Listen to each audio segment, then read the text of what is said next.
Salut! Te-ai întrebat vreodată cum arăta viața de liceu a unui om de succes? Ei bine, și noi ne întrebăm treaba asta și de data asta l-am avut pe Bogdan Tașcău ca să ne povestească despre cum era să fie de fapt un șofer de tir și a ajuns să fie un artist care a reprezentat România la Eurovision. Este un artist versatil, cunoscut și drept Domnul Problemă, dar care este în spatele multor hituri românești, precum Farmacia inimii, Catena și chiar și Beau Beau, mi-am înșelat iubita. Noi aici ne-am chinuit să facem o cancelarie. Nu știu dacă am reușit. Am văzut și m-am și speriat când am văzut din fața ta. Am zis, mamă, nu e bine. Asta zic. Marele catalog. Nu știu ce experiență ai avut tu cu el. Eu parcă stăteam mai așezat în bancă când intra catalogul. Știi că profesorii veneau și cu și fără. Eu eram ăla din ultima bancă ca să ne facem înțelegi din prima, da? De pe ce rând? De pe ce rând? Nu mă știu. Eu aveam 3 și eu stăteam în ultima bancă în mijloc. Ce bine îți dormea în ultima bancă în mijloc? Da, nu neapărat mijloc sau da, peste tot. Dar nu, până în ultimele nu-mi plăcea în față. Da. Nu-mi plăcea. Eu vreau să-ți dau catalogul. Okay. Să știi că acum, practic, în sfârșit poți să zici, băi, am pus eu mâna pe catalog. Sau depinde dacă îl mai luați. Noi cam stăteam cuminți. Adică eu m-am simțit foarte bine când am pus prima oară mâna pe el. Vreau să-ți dau ocazia să te semnezi în catalog și să-ți dai o notă la materia aia la care, bă, nu că te chinuiai, dar care nu ți-a plăcut, nu știu. Care, știi că bănuiesc că nu erau toate cele mai bune. Păi, acum sau la final? Acum. E ok.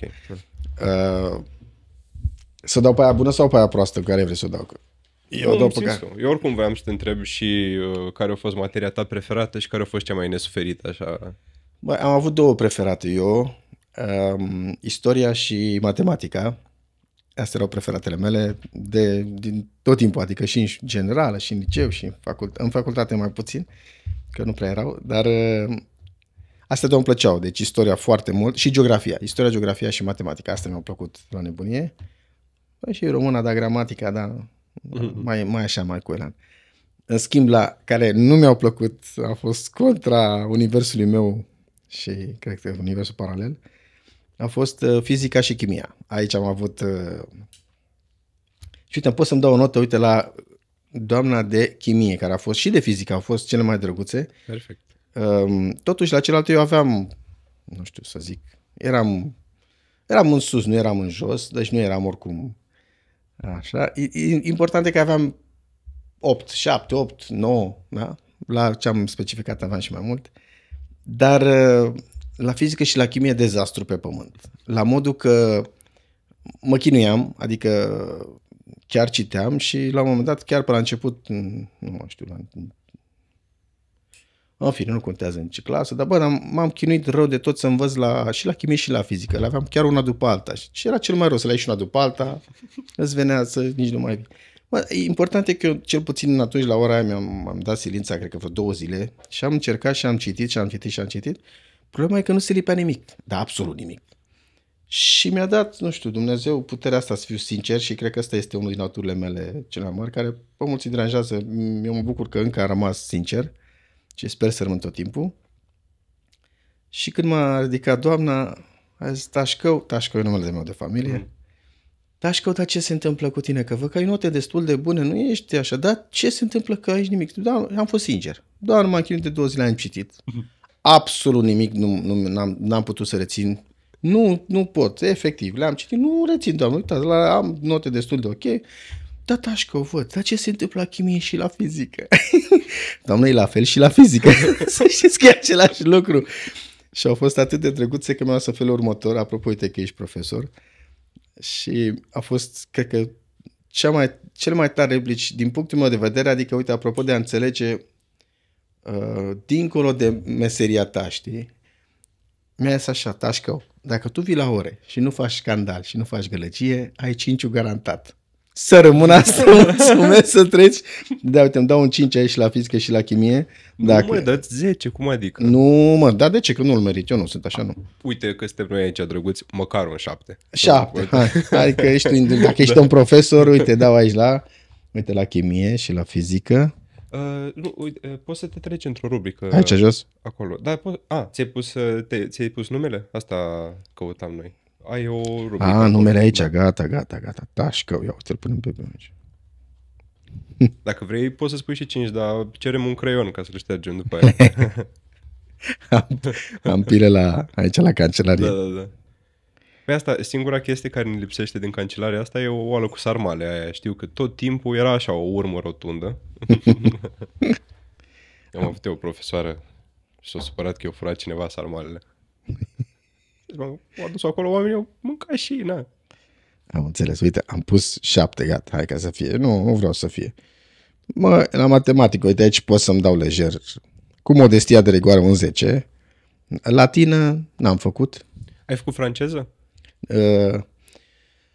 Am făcut, cred că 1 an sau 2 și aveam o doamnă. Uite, acum îmi pare rău că merg foarte mult în Franța, la Cannes, la festivalele de muzică, chiar și acum. Acum am venit 2 zile de la Cannes Lions. Îmi pare rău că n-am învățat franceză, acum chiar îmi pare foarte rău. Dar aveam o doamnă care avea ceva extrem de deranjant. Avea un accent, nu știu cum... Mademoiselle, când făcea mademoiselle ăla, mamă, parcă îți dădea un bici pe spate, știi, adică cred că e foarte important la un profesor cum te faci, nu știu cum să zic, să nu suferi de, mamă, sunt deștept, eu am informații, eu sunt deștept, voi sunteți niște, hai să nu zic cum. Cred că asta e foarte mare, cum să zic eu, uite, eu întotdeauna compar când vine cineva la mine în studio, știi? Dacă îl tratezi cumva superior, hai să iau așa, da? Dacă eu îl tratez superior, automat rezultatele nu prea au cum să iasă bune, știi? Dar dacă eu tratez egal, viața mi-a arătat și rezultatele sunt fabuloase. Cred că asta este și între învățător și elev. Dacă învățătorii ar fi mai, nu știu cum să zic, da, să tratezi mai egal, cred că e cel mai corect spus. Adică să pleci de la egal la egal, nu că eu sunt profesor, eu știu, eu cunosc, eu sunt Dumnezeu tău, tu ești, cine ești mă tu? Și tu taci din gură că tu n-ai... Cred că de aici se creează foarte mari gapuri, știi, mari. Da, în fine, gata, revenim. Cred că ce zici tu, ca să o zic eu frumos, cred că zici înfumurat. Aia e cel mai... N-am vrut să spun, n-am vrut să zic așa, am vrut să fiu mai elegant, dar să știi că e... Cine înțelege asta și cunosc profesori care sunt foarte mișto, adică... Și cred că așa ar trebui, apropo de să vezi rezultate și să vezi și în copii că vine de drag, vine... Știi, cu tot o altă energie dacă eu vin de dragul, mamă, ce fain e proful de mate, știi, mamă, tare, hai să mergem. Și atunci automat și înveți și totul curge natural, știi? Uite, eu am o comparație așa scurtă. Mi-a plăcut foarte mult, nu e a mea, deci am auzit-o de undeva. Și eu în capul meu asta merge și la artiști și la profesori. Și când zic artiști, zic inclusiv teatru, muzică, tot ce înseamnă un performance. Anume că sunt foarte puține instanțe în care publicul nu își merită spectacolul. Adică să dai vina pe artist că n-a făcut el o treabă nu știu de care. Nu. De obicei, cum să zic, mie mi se pare că, ca și la școală, publicul e receptiv. Tu ce le dai, aia primește înapoi. Dacă nu ești un om cu ei și intri și zici, lasă că știu eu, așa au făcut ăsta meu de franceză într-a nouă, a intrat, mă rog, meritul lui, da, eu sunt doctor, nu știu de care în franceză și voi rămâneți aici. Tot avoar și etră făceam într-a nouă, asta e niște ce se făcea în gimnaziu. Eu îmi treceam examenele la el, că știa că învăț matematică și scriam la finalul fiecărui test după ce mai copiam și eu ce mai reușeam, asta e, s-o prescris că au trecut ceva timp, ziceam, j'aime le matematic. Și scriam asta de fiecare dată și mă știa, da mă, este ăla cu matematica, hai, treacă. Da, și uite, apropo de matematică, că mi-amintești de datorii, cum zic eu, glumesc, în fine, prima zi din liceu, deci asta n-a cum să uit vreodată.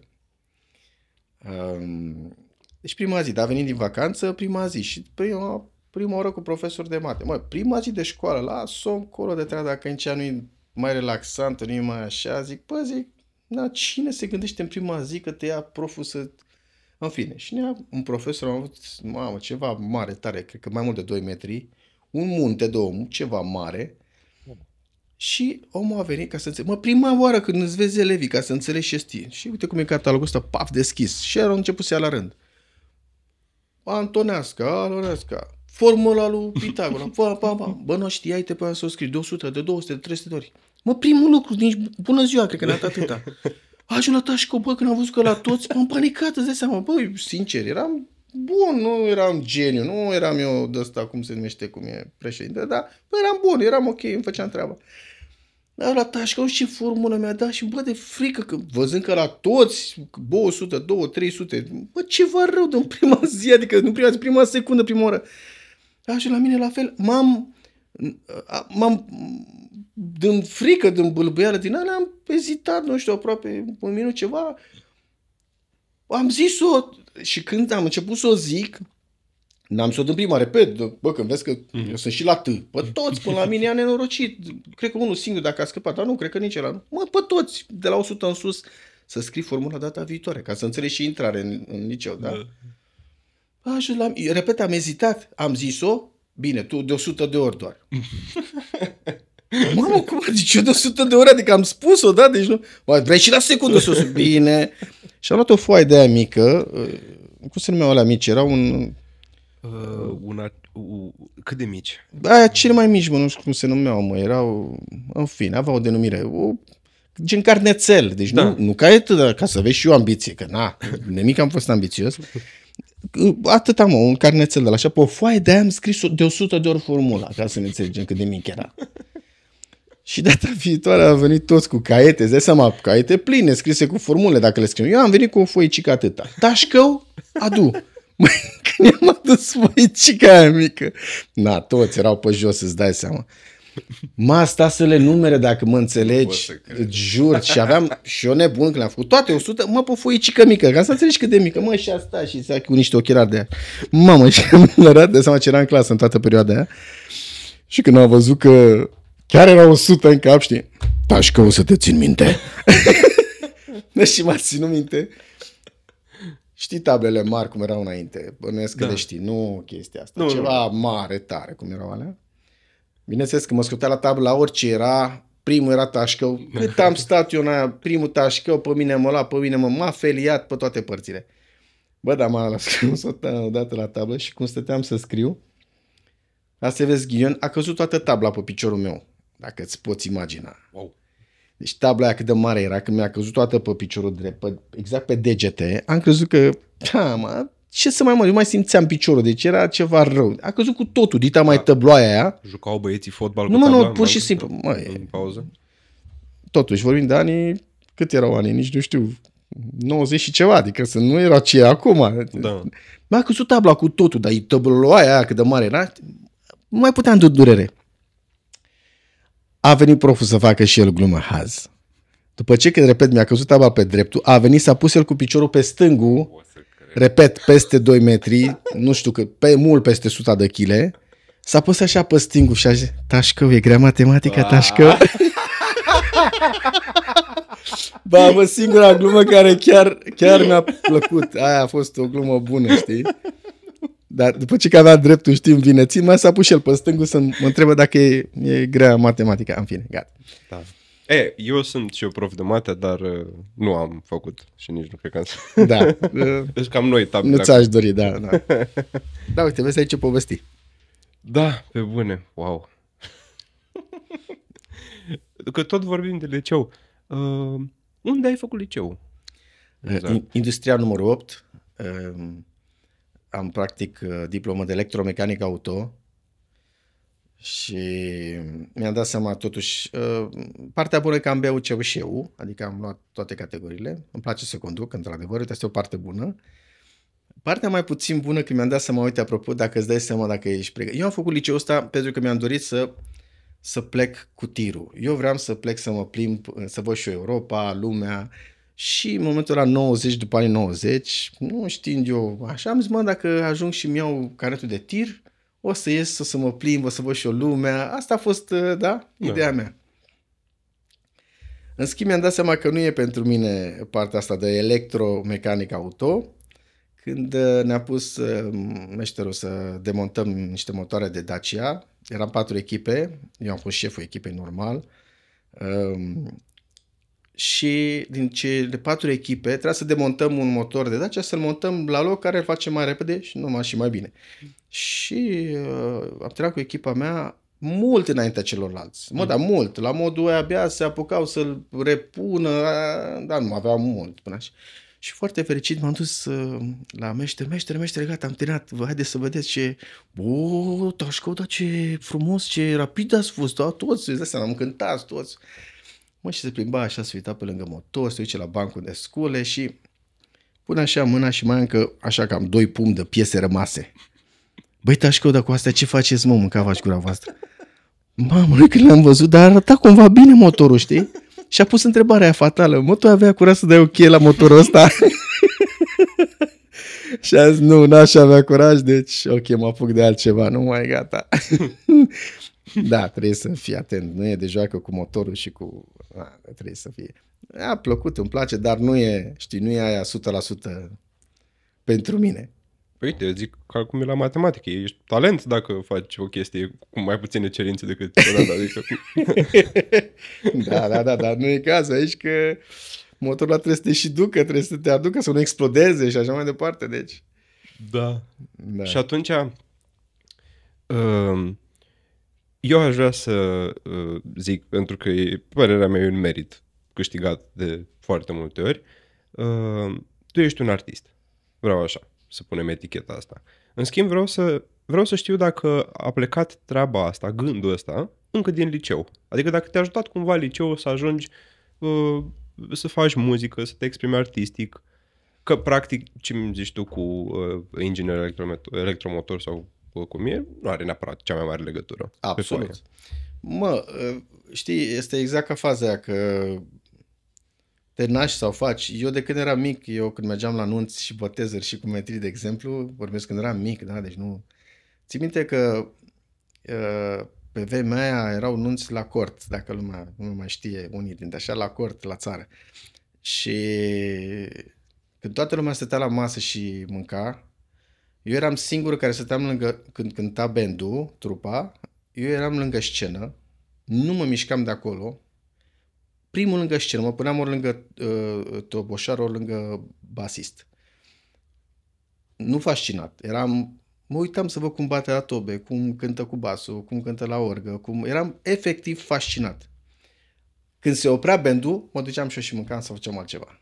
Dar când trupa cânta, repet, nu odată, mereu. Dar tot. Deci erau, nu știu, fascinația dincolo de neavând bani, neavând susținere. La 18 ani, tata, Dumnezeu să le mi-a luat o orgă mică. Menționez că eu până atunci făceam rime din orice, cu oricine, cu orice. Deci îmi plăcea, aveam chestia asta, aveam, nu știu cum să zic, bucuria asta de a împărtăși bucurie, că practic asta făceam. Și când am pus prima oară, repet, la 18 ani, prima oară, pe o jucărie de orgă, era Casio SA20, ceva atâtica, cu niște clape micuțe. Bă, dar am văzut că ce în cap poți să pui imediat pe note. Am zis, opa, zic, stai că e interesant, poți să-ți faci tu singur adică poți să-ți transpui ce-ți vine ție în cap, poți să ți le pui pe muzică, știi? Și de aici a plecat toată, deci mult înainte. Dar tot timpul a fost asta, adică asta a fost tot timpul, că n-am avut resursele, apropo de ce e în ziua de azi, că în ziua de azi trebuie doar să-ți dorești și faci. Da, noi vorbim de anii 90, când era totul încă analog, atenție, deci sunt cu totul și cu totul alte vremuri și cum îți povesteam, primele melodii le-am făcut în sequencer, adică un ecran atât, doar cifre, și atât, nu exista altceva, nu puteai să faci pe altceva, că nu erau calculatoare sau altceva. Și atunci, asta a fost întotdeauna bucuria asta de a scoate ce-i frumos, de a pune ce-i frumos, știi, de a aduce bucurie, practic, asta, de aici am plecat, mereu. Nu, și mi-ai și zis că practic era mult calcul, multă matematică, acolo nu puteai să dai așa la nimereală niște cifre să vezi dacă intră. Păi nu puteai că nu făceai nimic dacă nu...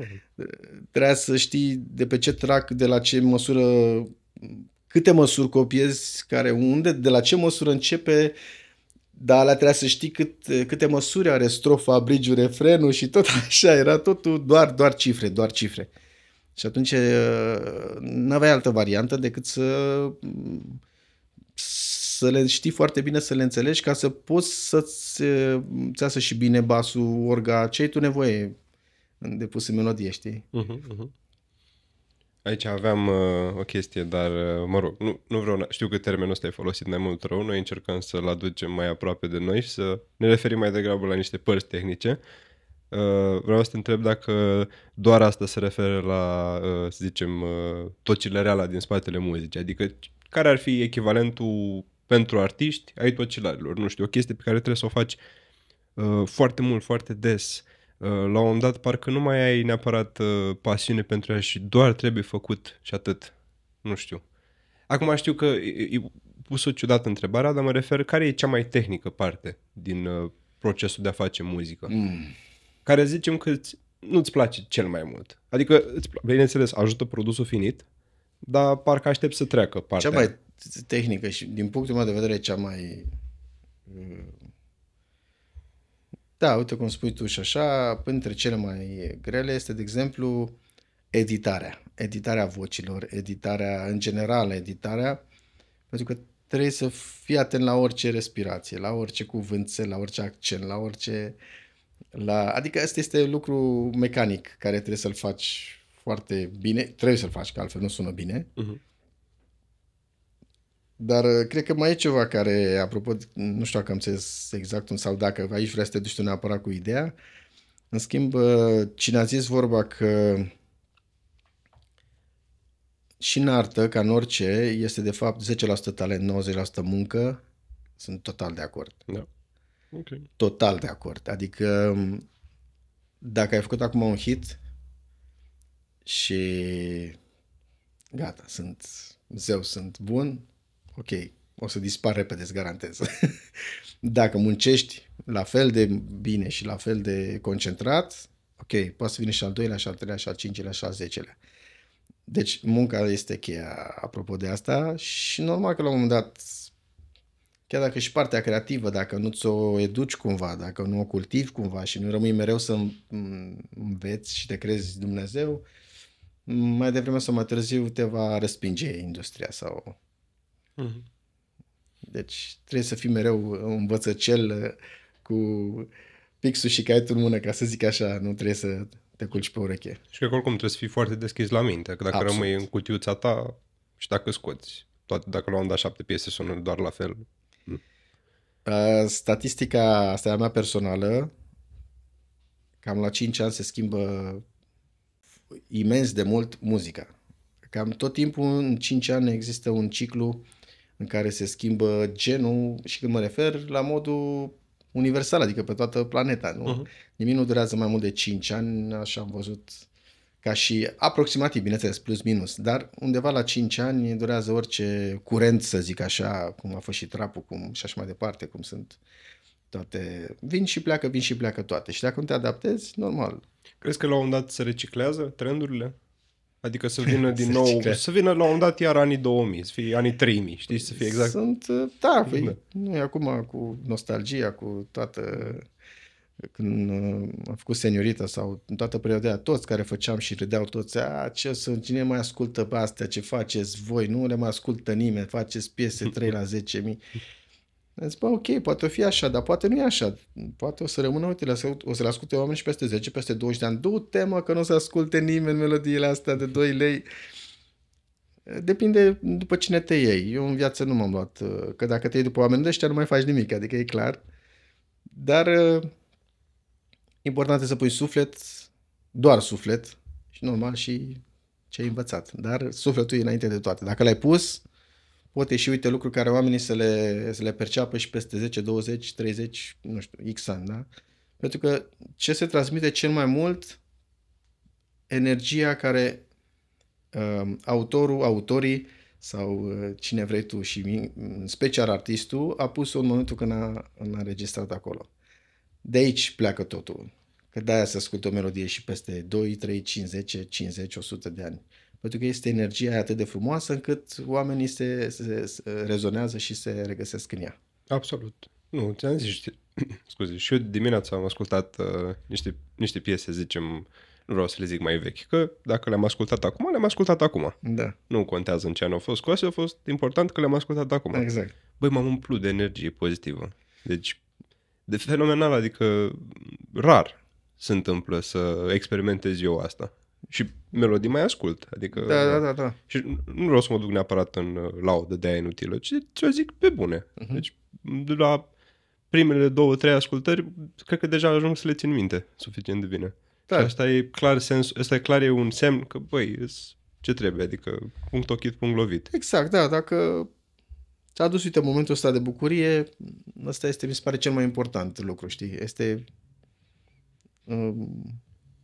Dacă e și vreun din astea care au stat și una din melodiile mele, înseamnă că sunt și mai bucuros, adică... Da. Pe ale tale erau. Ok, dacă erau atunci și pe pere. De aici pleacă, ți-am zis, adică dacă... Uite, vreau să zic ceva care chiar n-am spus niciodată. Cred că și eu, ca mulți alți artiști, am avut cred că un singur an sau doi nu am avut gândul să mă las de muzică. Atenție! În rest, aproape în toți anii, am avut, știi, un moment de la când îți vine, e foarte greu, oricum, oamenii probabil unii știu, alții nu știu, sunt ca muzician, mai ales ca artist, ai foarte multe suișuri și coborâșuri și sunt foarte grele de dus, mai ales și urcușurile, dar și coborâșurile. Când cazi și nu mai te sună nimeni, nu mai ai bani, nu mai ai nimic, îți vine să, dar gata, hai să...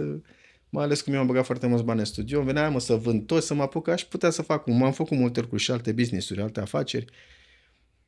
Hai gata, că e prea greu, în fine, multe probleme și așa, dar întotdeauna când a venit gândul ăsta în minte, dar instantaneu, parcă, știi, o avalanșă de alte, uite, gânduri de genul ăsta de oameni care s-au cunoscut pe melodiile mele. În fine, au făcut copii, au făcut ce n-au făcut, înțelegi? Da, asta ce drept. E un lucru frumos, auzi, da? Sute de feedback-uri directe de la oameni, înțelegi? Și le vezi bucuria în ochi și energia frumoasă când... repet, când mie venea un gânduleț de ăsta, știi, la modul așa, începea să bagi el în seamă cu anumit mintea mea, îmi venea o avalanșă de de-astea, nu 1, 10, sute veneau și în secunda a doi, uite câte lucruri frumoase am făcut, știi? Și apoi automat gata, dispărea, înțelegi? Vezi, aici cred că este, dacă totul e cu balanță în viață. Dacă ai în balanță, uite, ai adus, nu știu, X bucurii și mai avut și, nereușite, dacă astea sunt multe, înțelegi, și astea sunt doar ok, atunci e perfect. Să nu fie la fel sau mai multe de alea, știi? Sau să atragi, să aduci, uite, oameni să te înjure sau să te... Ceea ce la mine n-a fost cazul, nu mi-amintesc vreodată să fi venit cineva. A venit cineva într-adevăr să-mi zică că, și foarte, foarte extrem de supărat, că efectiv l-a lăsat prietena pentru mine, tot eu nici nu cunoșteam, dar era îndrăgostită de mine și l-a lăsat pe ăla că, vezi, Doamne, în fine... Mi-am cerut scuze, dar îmi pare rău, la ce vina am eu, adică eu doar dacă ea s-a îndrăgostit, adică care-i vina mea, n-am înțeles, știi, dar săracul era, îl înțeleg cumva, că dacă te lasă... Și dacă îmi permiți, abia atunci ai devenit domnul problemă. Da. Da, în fine, asta a fost singura care eu personal am primit-o ca feedback, că, vezi, Doamne, sunt un nenorocit. Da, bine, de ce aș fi nenorocit, nu știu că... Dar ți-o bătut la ușă? Adică... Nu, la un concert a venit el săracul frustrat că lăsase chiar în ziua aia, că ea a venit la concert și că ar fi venit, dar zic, nu cunosc, adică ce trebuie să vă venit 2000 de oameni la concert, adică... Și asta a fost după concert? Adică după concert, el a ascultat toate piesele până să zică... o încărca săracul. Îți dai seama, da. Mai dădea din numeri un pic. Da. Da, în fine, nu. Nu. Bun, da, într-adevăr, situația ca situația, dar nu, ți-am zis. Eu chiar am rămas... Băi, nici măcar surprins, că eu știam hitul Beau Beau, dacă așa e, sper că nu greșesc. Seniorita, paranteză Beau Beau, da. Îl știam și după aia am alunecat pe Spotify, acolo am intrat și am văzut albumele mai vechi și asta mi-e place cel mai mult. După ce văd o piesă care îmi place, hai să stăm puțin să căutăm și celelalte, că Na, una prinde și celelalte mai puțin. Nu mă, toate... Deci, nu, ok, nu toate, recunosc, nu le-am ascultat pe toate, că n-am avut timp dimineața. Da. Dar ce am văzut acolo mi-a plăcut foarte mult. Mă bucur. Și de acum chiar, cum să zic, cred că nu că o să scap, dar o perioadă, cred că asta fac acum dimineața, că mi-a prins foarte bine. Da, cum ziceam, e vorba de energia momentului sau momentelor și cumva de asta a oprit și perioada aia așa și nu la foarte mulți normal, pentru că atunci nu era avalanșa asta de informații, știi? Noi aveam încă libertatea de a-ți permite să ai o zi chef de lene, să nu faci nimic, în sensul că să te bucuri de ce ești, pur și simplu, nu, mamă, dacă nu postezi ceva, dacă nu mă uit pe ceva, dacă n-am aflat ceva, sau adică cumva intri într-o morișcă așa de... atunci aveam luxul ăsta de asta când vrem noi, ce vrem noi, totul fiind cu un mare delay, adică de la când făceai melodia până apărea dura luni de zile, nu ca acum o faci azi, mâine o află toată planeta, da? Și atunci aveai, cum să zic, luxul ăsta de a-ți permite să faci ce vrei. Chiar aveai, pentru că nu erai încă limitat de cum sunt acum trendurile. Dacă asculti radio, o să observi că sunt melodiile doar pe o nișă clară, da? Dacă te uiți în YouTube, în astea primele cele mai... La fel, nișa este extrem de clară. Și atunci ori te conformezi cumva și intri în treaba asta, ori dacă nu, atunci aveai opțiunea asta de a, nu știu, de a te relaxa, de a face relaxat cumva. Adică nu disperarea asta, știi, mamă, trebuie să fac una pe lună, una pe... Da, adică cred că acum sunt niște platforme care magnetizează oamenii doar pe trenduri și e mult mai greu până să-și auzi de celelalte... Și mai era să știi, uite, un lucru care vine acum, un diferențiator foarte mare între cum se făcea înainte și cum se face acum, pentru că înainte se făceau albume. Și o mare diferență atunci când te focusezi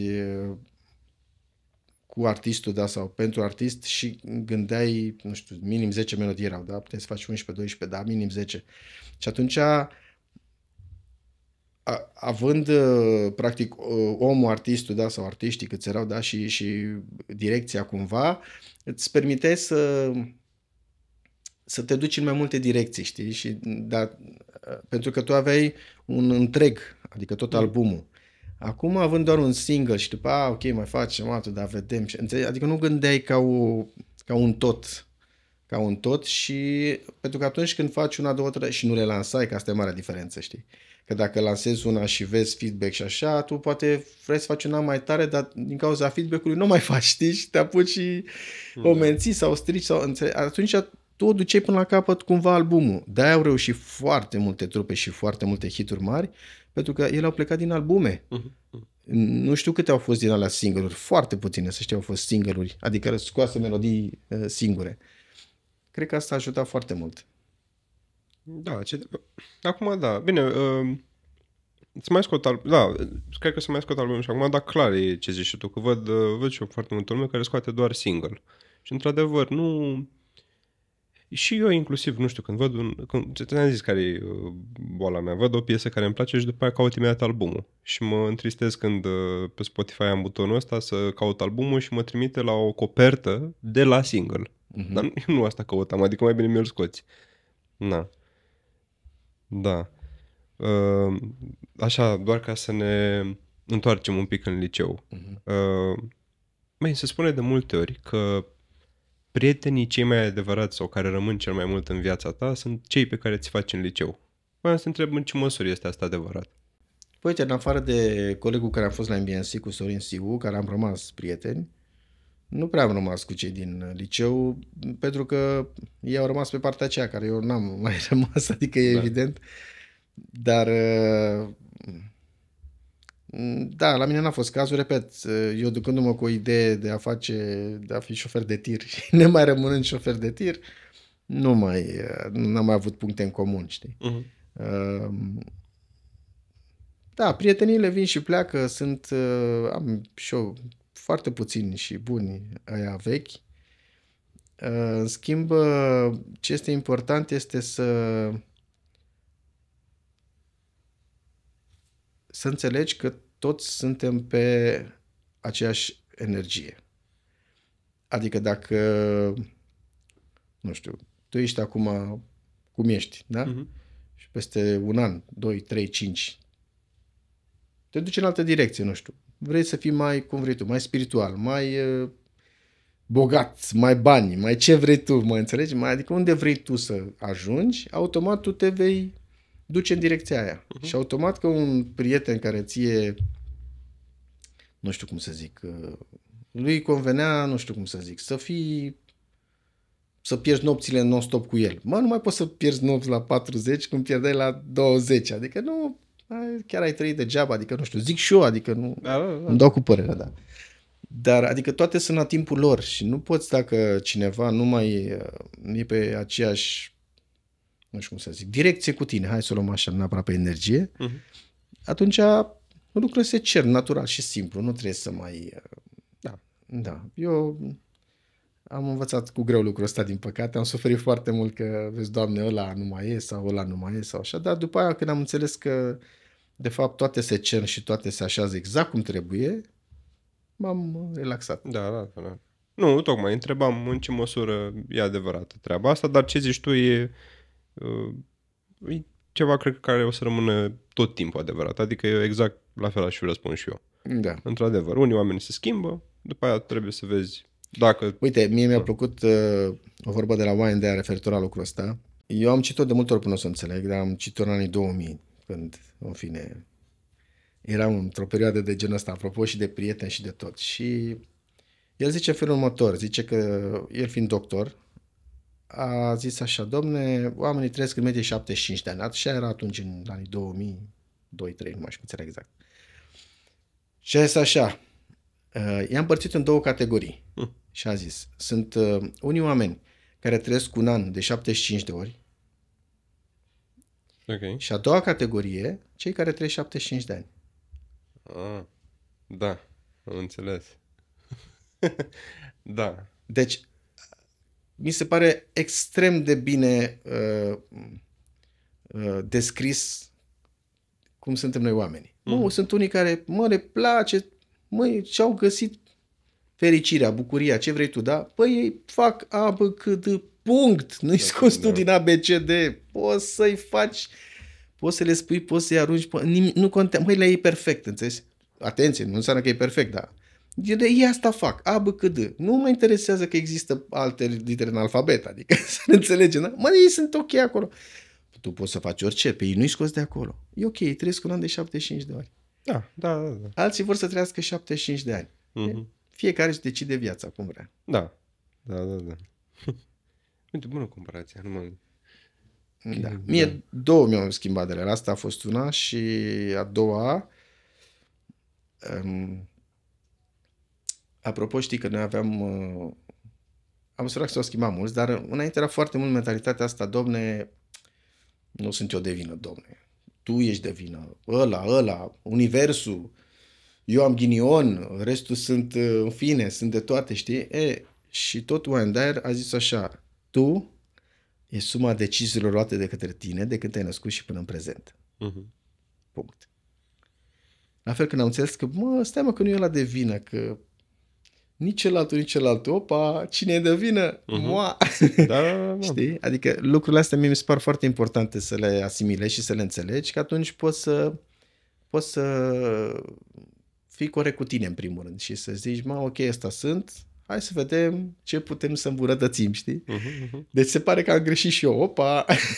Da. Păi așa știam și eu vorba aia, că ce au în comun toate persoanele pe care ție nu-ți plac, că te cunosc pe tine. Exact, da, corect. Total de acord, da, asta e, da. Dacă vrei, vreau să trecem în alt subiect. Merge. Pentru că mi se pare că lumea trebuie... Sau nu că lumea... Da, eu cred că ar fi foarte interesant ca lumea să știe mai multe detalii din spate. Cel puțin eu, pentru că în anul ăla eram mai tinerel. Acum am ocazia să fiu în față cu tine, să te întreb. Vreau să știu care este experiența de la Eurovision? Todo Monto în 2007, un rezultat absolut remarcabil, locul 13 din 41 de țări.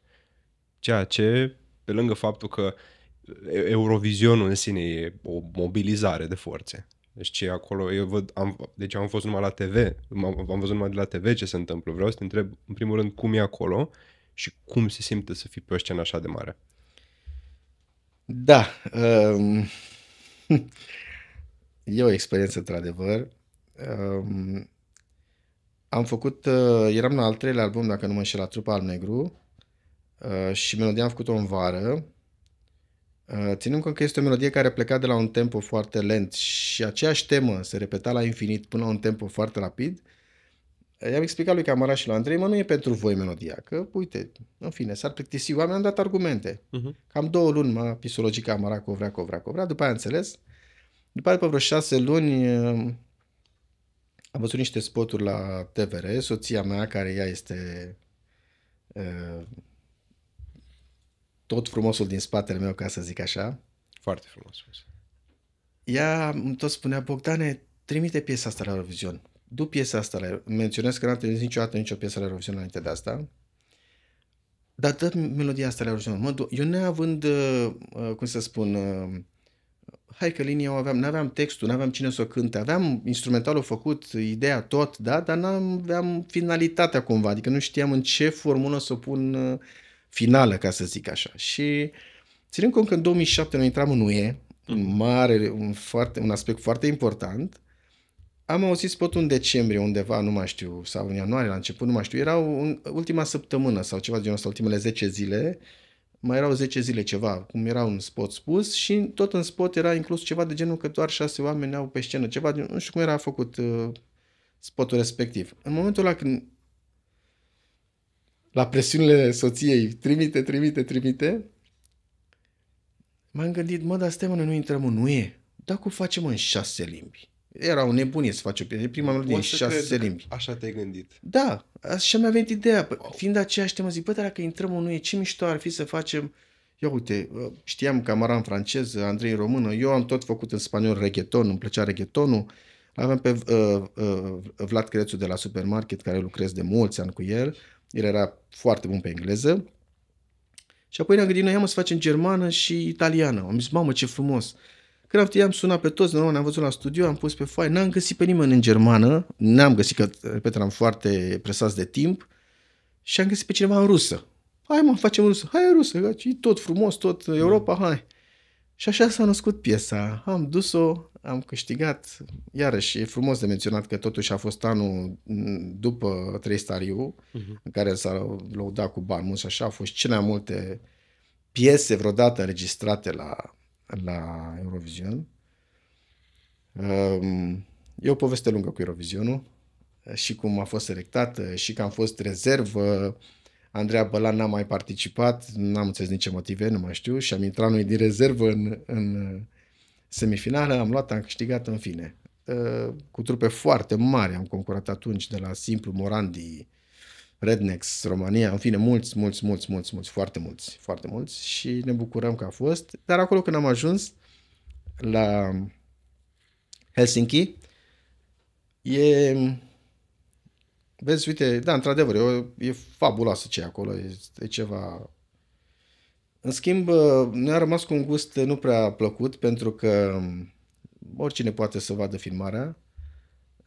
Suntem noi, din păcate, singurul moment de la Eurovision unde nu avem niciun video pe wall, adică pe tot... Am văzut, deci da.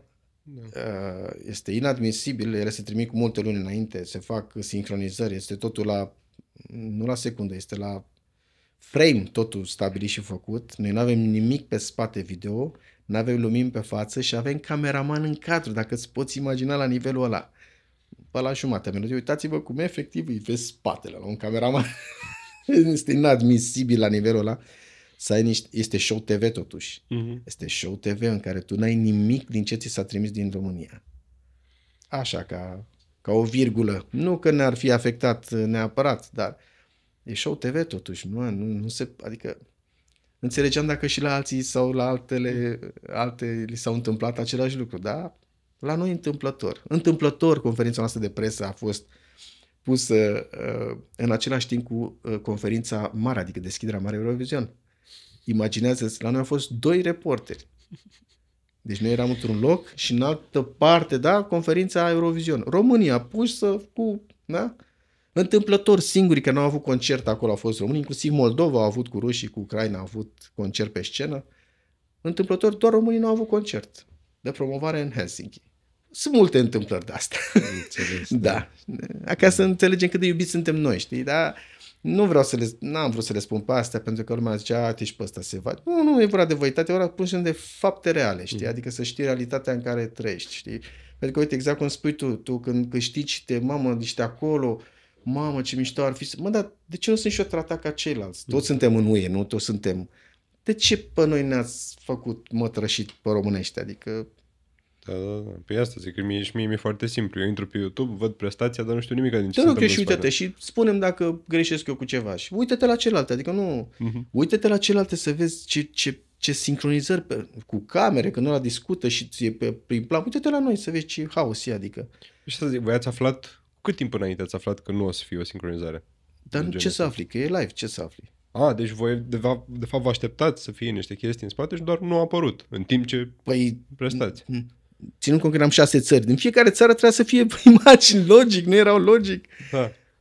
Avem video de la TVR și vezi cum erau, logic. Când cânta francezul erau din Paris, când cânta ăla era din ăla. Adică, logic, trebuia să ai o poveste care să se vadă și poveste la ce spui. Dar la noi, uite să vezi niște flori, niște chestii, au pus niște...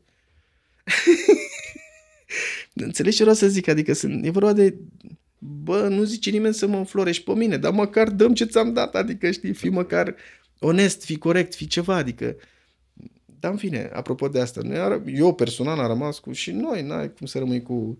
Repet, dacă tu mi-ai făcut mie tot ce ți-am dat, știi, și ok, bravo, ăsta e, am înțeles, atâta, nu e nicio problemă. Oricum am luat cu 13, nu e un loc. Da. Încă suntem top 8, am înțeles, din punctajele românilor, all time, adică suntem totuși bine în top 10 la cele multe puncte, ceva genul ăsta numai. Top 10 sigur, că am verificat înainte, da. Deci asta zic, da, repet, cu toate astea, dar fără și nouă, să fim la egal, hai, nu vreau nimic în plus, ferească, nu vreau, dar nici să aia nu. Dar, în fine, am omorât pe cineva, ce am făcut, adică n-am făcut pe nimeni, că totuși nu suntem nici participanți ca toți ceilalți, adică sunt aceeași taxe plătite, aceleași, în fine. Da, ca spectacol superb, ca sunet superb, n-ai ce să reproșeze, este impecabil. Dar, repet, când trăiești toate lucrurile astea, e un pic mai... rămâi cu un pic, știi, adică... Poate luam 10, nu știu, în loc de 13. Poate intram 8, nu știu. Nu știu dacă intram top 3 sau top 2. Dar oricum, eu zic sigur că eram mai sus dacă aveam măcar decență și bun simț în ce s-a muncit de fapt, știi, că s-a muncit mult pentru acele proiecții, știi, să fie sincronizate pe... Nu știu, oamenii au muncit, apropo de tocilarii care erau, știi, și câtă muncă în spate, știi, și e păcat când unii muncesc și din nu știu ce motive sau din cauza cui, munca aia s-a dus efectiv aruncată pe, știi. Da, pentru asta îmi pare rău, adică pur și simplu, adică munca noastră cât am muncit și cât ne-am, și le mulțumesc tuturor colegilor și camarași, Andrei și toți, Ciro, Valer, în fine, și Vlad, am muncit foarte mult noi în perioada aia, e un proiect totuși mare în care s-a muncit foarte, foarte mult cu regizor, cu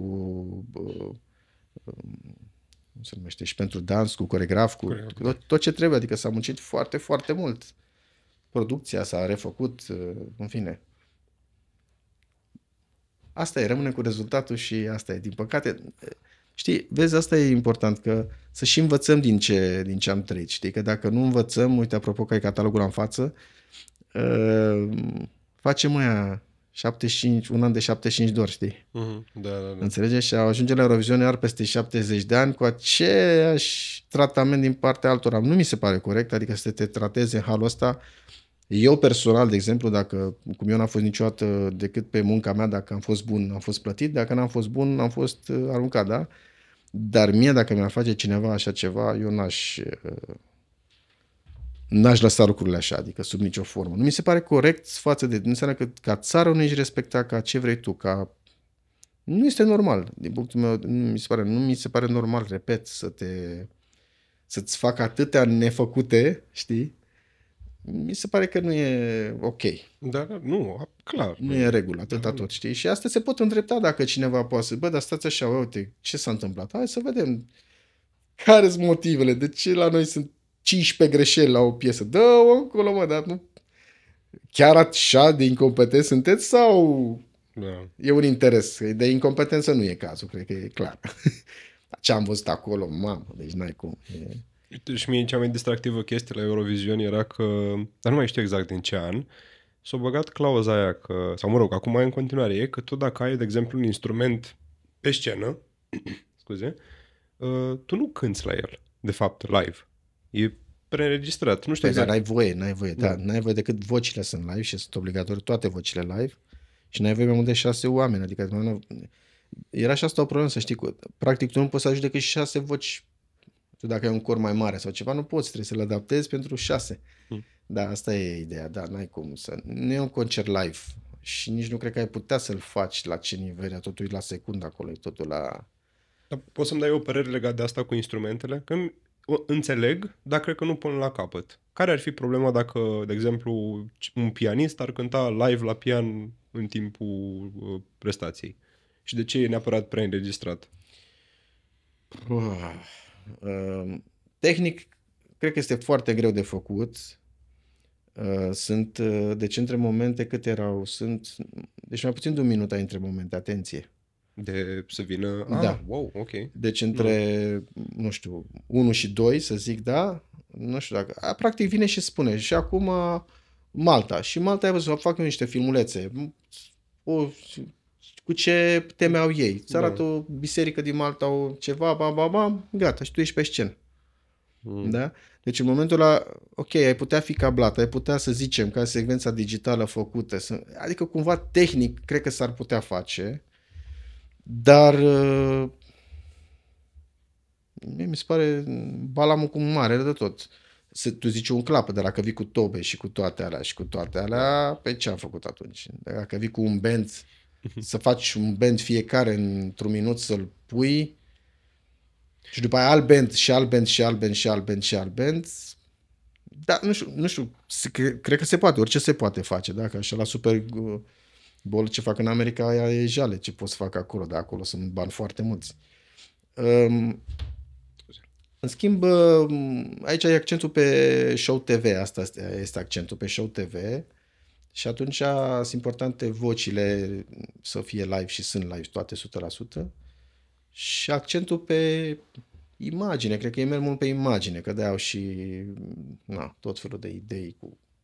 Ai văzut că la ei foarte mult se pune accentul pe imagine. De-aia spuneam că asta e un lucru foarte rău pentru cineva care nu are nimic din imagine, pentru că acolo accentul e pe imagine. Ok, muzica e făcută și tu cânti live, ok, dar accentul e pe imagine acolo totul e glamour, să sară, să apară, să se facă și tu dacă n-ai nimic din astea e greu, știi? Adică da, asta cu instrumentele, repet, e foarte dificil de a face, sunt foarte multe momente total de diferite și cred că este extrem de complicat să ai atâtea setup-uri pe tobe, pe chitară. Fiecare instrument vine cu chitara lui, vine cu setările lui, vine cu...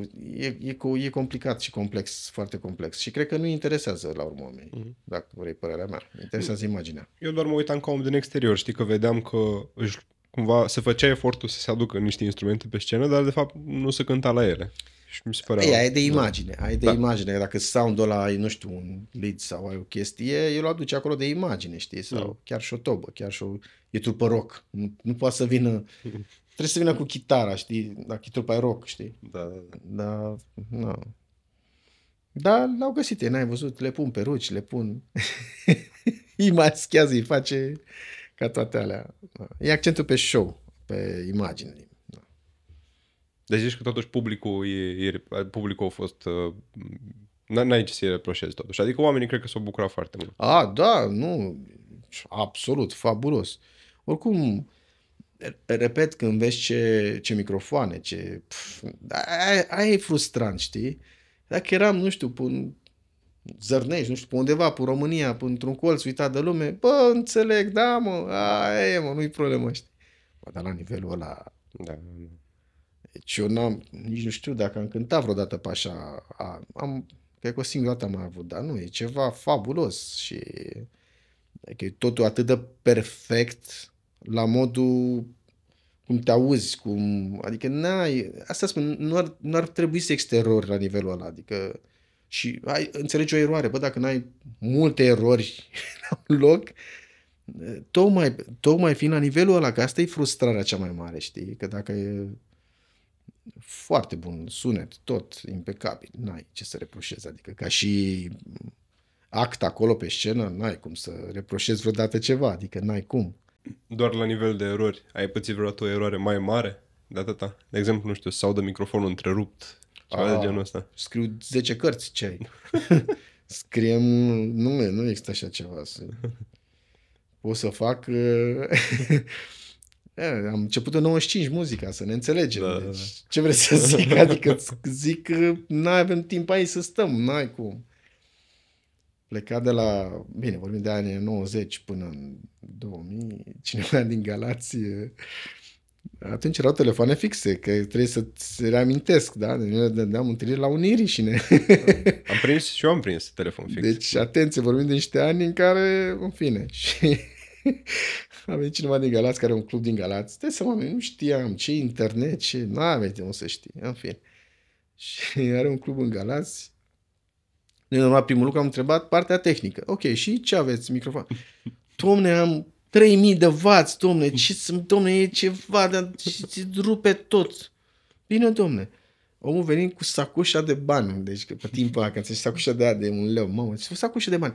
Bogdane, hai să mergem să luăm niște microfoane bune, dar alea n-am chiar bune, dar hai, suntem mai la muzică, mergem și luăm, gata, mergem și luăm. Și normal, erau microfoane foarte bune, scumpe, da, Shure, în fine, așa, și mai puțin scumpe. Și mai puțin bune.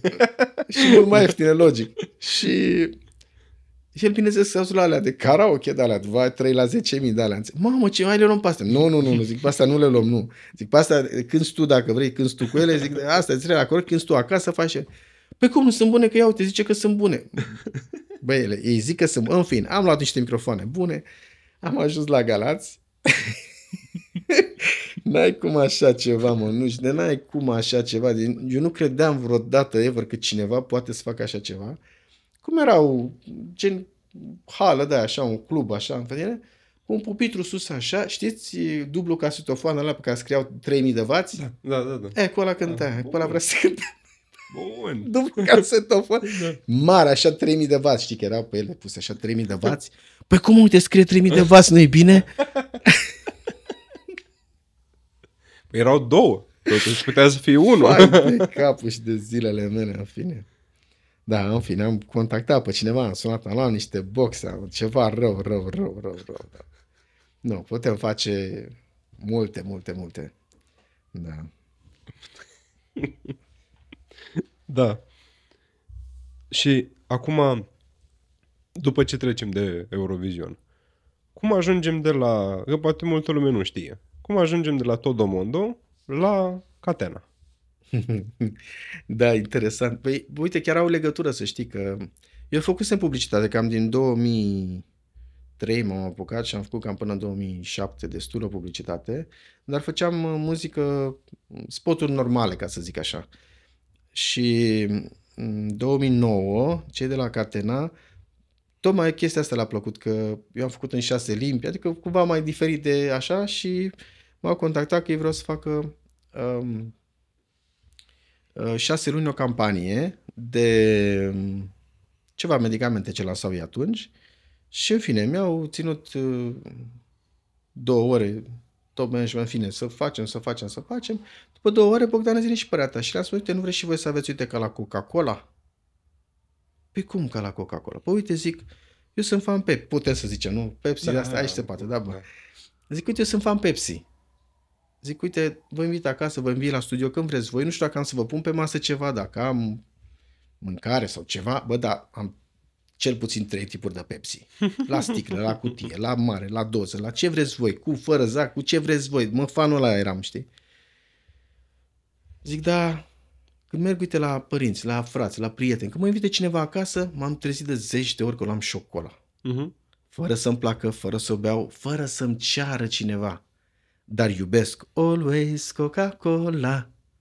Zic, uite, nu vreți și voi să vă fac ceva, uite, să fiți diferiți de ceilalți. La 19 din 20 nu le-a plăcut ideea. Absolut deloc. Eu abia aveam 30 de ani.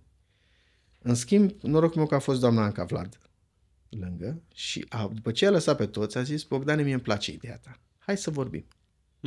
Restul probabil că știi.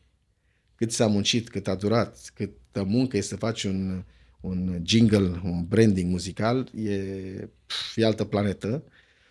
Dar de aici a început fascinația asta de a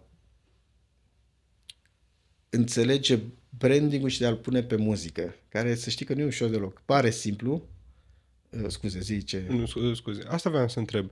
Care e diferența între să faci ceva pentru un brand și să faci o piesă? Că ai zis că e... Total, sunt galaxii diferite, nu planete sunt. Păi, hai să o luăm așa. La artist îl știi, îl vezi în primul rând, știi tonalitatea, știi vocea, știi genul, știi muzica, știi versurile, înțelegi? La manele știi clar, da? La dance știi clar, la trap știi clar. Adică, înțelegi? Ai direcția clară, ai autostradă deja făcută.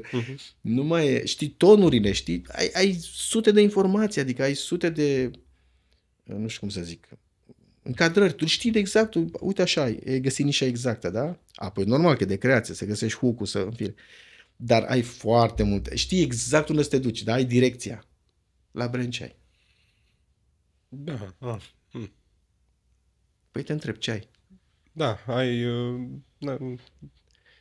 Mă gândeam dacă poți cumva să împrumuți chestii din autostrăzile care sunt deja făcute. Dar care? nu cred Păi că merge, n-ai artist, n-ai nimic, n-ai nimic. Îți spune un public țintă sau ceva, sau adică niște informații, ok, care îți trebuie. Dar nu ai înțeles ce spun, nu ai, mă, ce să fie, pop, rock, dance, tam, up, down, sus, jos, stânga, dreapta, ce gen, ce sunete, ce să folosești? Înțelegi diferențele? Da. Adică acolo ai absolut tot, în sensul că, băi, știu, trebuie să fie sound-ul ăsta, știu tonurile care să le iau, da? Că la pop știi clar ce tonuri să folosești. Nu poți să iei tonuri din, nu știu ce să zic, din trap sau din rock de-alea, da? Să le bagi într-un pop clasic. N-au ce căuta, adică, înțelegi ce zic? Adică știi exact unde să te duci, ca și direcție. Știi tonuri, știi tonalitatea artistului, îl vezi, înțelegi? Ce nu poți să-ți fac ceva de care că știu că tu cânti, nu știu, în gama asta, nu poți să-ți fac în altceva. Nu poți să, știi, nu putem să facem ceva bine, știi? Și atunci, versurile la fel, știm unde, ce gen ești, înțelegi ce zic, în ce direcție te duci. Și atunci ai multe lucruri care, în schimb, acolo nu ai. Și aici este marea diferență și, în același timp, mi se pare frumusețe, că ai libertate, adică ai libertate să te duci cumva unde, da? În schimb, nu știi care e libertatea bună. Și de aici e frumusețea până ajungi la acele note și până la... În 16 ani am făcut 16 variante la Catena, total diferite. De la același not am făcut tango, etno, nu știu, multe variante, pop. Se fac multe și, bineînțeles, multe alte branding-uri. Zentiva, Zentinor, Spring Pharma, multe alte branduri. E fascinant, e frumos, mi se pare o lume în care nici nu cum să... Poate că la noi nici măcar nu este scoasă în evidență, nu este utilizată cât ar fi cum e în alte țări. Uite că tot luăm exemple de afară, nu din vest. Mulți se întrebau, dom'le, dar cum că, da, e importantă muzica, dar și eu întotdeauna spuneam, da, credeți că cei de la Coca-Cola, McDonald's și exemple pot continua la infinit, ba repeta la infinit și ar da sume fabuloase pe această muzică care ei o repetă de 40, de 50 de ani, de 60 de ani, Eu am înțeles puterea muzicii și e simplu. Cine o înțelege are de câștigat. Cine nu, are și el de câștigat în felul lui. Asta este cu publicitatea. E o lume frumoasă, e o lume spectaculoasă. Chiar acum am venit, nu știu cum o să fie difuzat podcastul, dar eu am venit exact la o zi după Cannes Lions, festivalul cel mai mare de publicitate. Am fost și o prima oară anul ăsta și 3 din cei mai mari speaker de acolo au pus, de exemplu, în top 10 importanțe, adică ce pași trebuie să facă un branding pentru a avea succes. Pe locul 2, deci toți acești mari speakeri, repet, de la Cannes Lions, au pus muzica. Deci pe ce loc l-au pus, cât de important este pentru succesul unui brand în piață.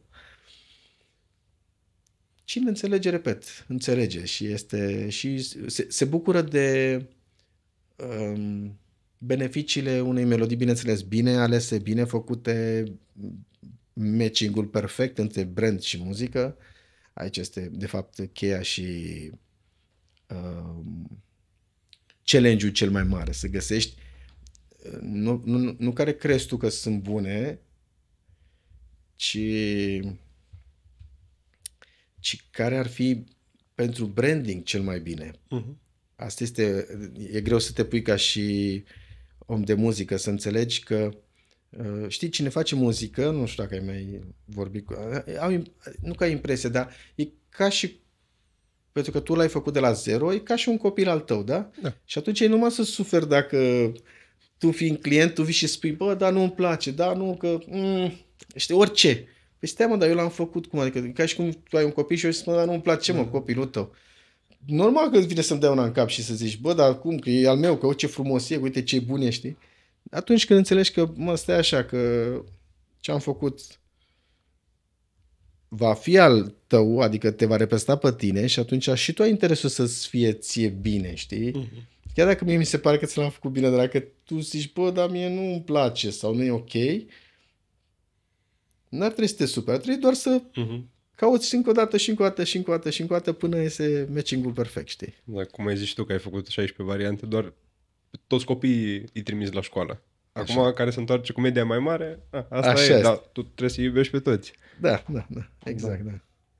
Școala asta cu mamă, când văd catalogul ăsta, alo! Hai, îl închidem, că n-are, dacă vrei. Da. Da, e frumos, e fain, da. Și acum mai ai, nu știu dacă, mă rog, asta e o întrebare așa, poți să răspunzi dacă vrei sau nu. Ce colaborări mai ai în ultimul timp? Acum, nu știu dacă, mă rog. Colaborări... În sensul că tot pe partea de publicitate, de business. Eu nu vreau să spun, nu o să spun niciodată, am reușit să scap de toate, cum se numesc astea, superstiții. Nu neapărat că asta e superstiție, dar la asta chiar țin, nu spun niciodată, nu mai spun, că am spus de fiecare când am spus nu s-a mai întâmplat din motive, dar nu spun nimic despre niciun proiect până nu este pe piață. Am înțeles. Okay. Asta este singurul meu lucru care nu spun. În rest, adică tot ce a apărut, tot ce este, spunem. Să zic și de ce, pentru că chiar și dacă au fost contracte făcute și la modul acceptată, de exemplu, reclama respectivă sau melodia cu artistul respectiv și am apucat să spun înainte să se lanseze, de exemplu, repet, cu videoclip filmat cu tot, s-a întâmplat ceva și nu s-a mai dus la capul proiectul. Incredibil. Deci, da, de câteva ori de când am spus așa ceva, mi-am promis că nu mai zic niciodată înainte să apară ceva, pentru că nu e de bun augur, cred că, nu știu, apropo de ce. Dar o să fie lucruri spectaculoase, asta pot să zic. Chiar aștept. Sunt foarte curios. Eu mă bucur foarte mult că am avut ocazia să te cunosc.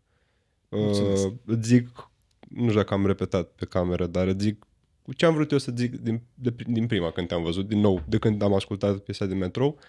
Ești o explozie de energie pozitivă. Să rămână, mulțumesc. Și mă bucur foarte mult că eu am avut ocazia să văd ceea ce faci. Și sper că și în continuare o să am ocazia să te urmăresc. Apropo de explozie, sunt și câteva melodii astea, apropo de, în afara publicității, care sunt tot pe explozia asta de zici tu.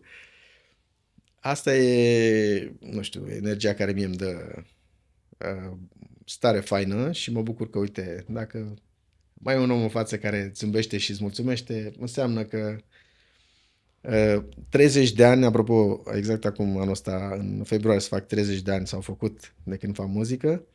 Sper să mai fac 30, să mă apuc încă 30 și să mai fac, uite, câteva melodii care să bucure oamenii. Și eu sper că în 30 de ani o să mai vin să-ți mai zic asta încă o dată. Doamne ajută, mulțumesc frumos! Mulțumim și noi!